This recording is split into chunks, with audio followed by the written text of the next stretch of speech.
Okay, hello everyone, and welcome back to Common English Mistakes. Don't just learn, improve. So today we're going to look at something which often comes up in my lessons to do with fixed phrases. These are very natural and definitely something you want to try to use more to sound like a native speaker.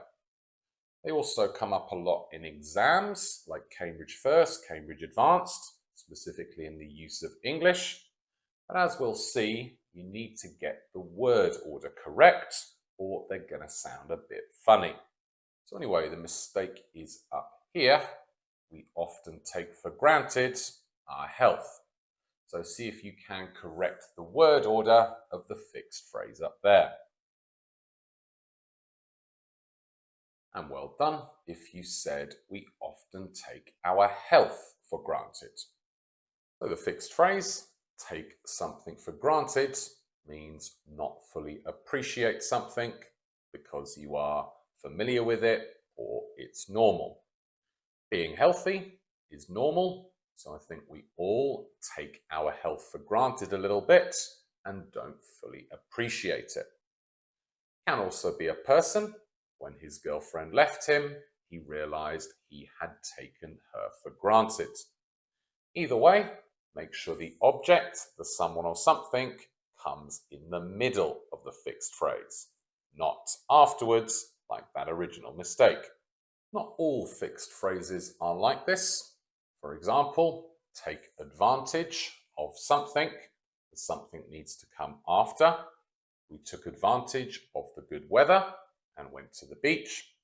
But we're going to look at 8 more fixed phrases where the object, someone or something, needs to come in the middle of the phrase. So the 4 sentences up here all have the same problem. The teacher struggled to get, have, or keep the class under control. I usually take the weather into account when I book a holiday. Can we talk? I need to get something off my chest. And it's better to get your homework over with on a Friday night so you don't have to worry about it. So now that we've corrected those, just pause the video and think what each fixed phrase means. And well done for the first one. If you said this is when something is manageable, controlled, and not out of control. Get something under control, the action from out of control to in control. Have something under control, the state of being controlled. And keep something under control is to maintain control. They all mean more or less the same thing though, so often can be used interchangeably. And then for the next one, take something into account means think about or consider something when you make a decision. I take the weather into account. You might also take the price, the language into account when you book a holiday. And then for the next one, to get something off your chest means tell someone something which has been worrying you, annoying you, or upsetting you. Basically, tell it to someone else so it's not just inside of you. And then finally, get something over with means to do a task that you don't want to do or don't enjoy so that it's done and you don't have to worry about it. You can also extend the phrase by saying get something over and done with, which is quite natural. My parents are always telling me to get my homework over and done with on Friday, not that I always did it. So those are the first 4 fixed phrases. We'll look at another 4 in a moment. But firstly, don't take this channel for granted. Recently, the algorithm for some reason hasn't been sharing my videos enough. So do make sure to like, subscribe, share it with your friends to help this channel grow. Would be much appreciated if you don't take it for granted. Anyway, you have 4 more fixed phrases, again with the same problem. You need to say, I kept my friend company while she waited. I'm going to give a marathon a shot next month. You need to keep the weather in mind when you go hiking. And I wasn't enjoying it, but I saw the course through to the end. So again, now that we've corrected those, just pause the video and think what each fixed phrase means. For the first one, keep someone company means stay with or spend time with someone so they don't get bored or lonely. You can also use it with animals. He doesn't have many friends, but his dog keeps him company. It's a nice phrase that, I think. And then for the next one, I'm going to give a marathon a shot. Means I'm going to make an attempt and try as best I can. Usually, though, I would use this just in the fixed phrase, give it a shot. For example, I'm not sure if I can complete the marathon, but I'm going to give it a shot.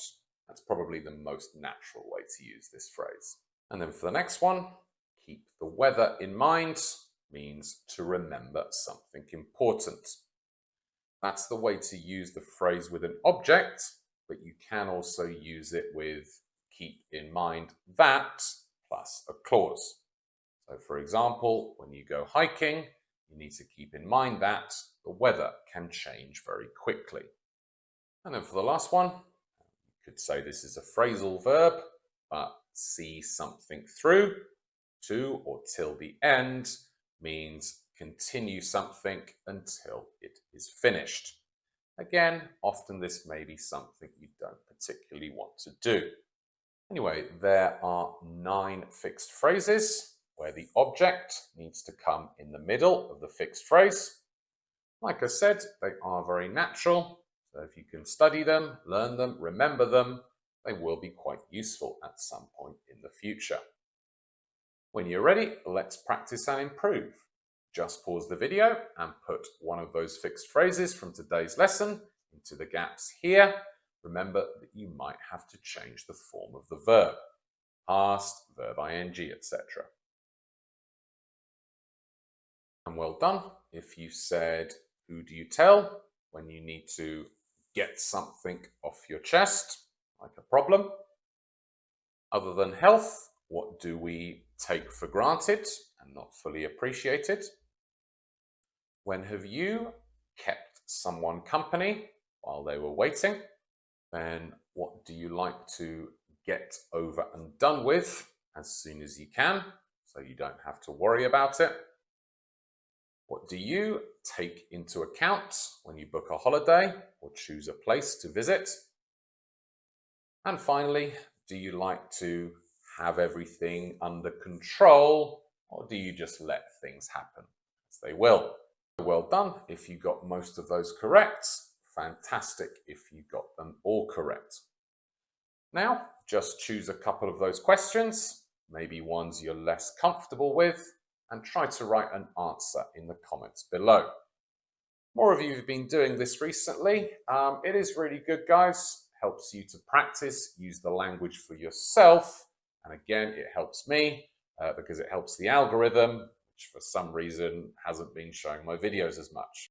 Anyway, other than that, I hope you found that useful. You've learned a new useful bit of language. I'll see you for another video next week. So until next time, see ya.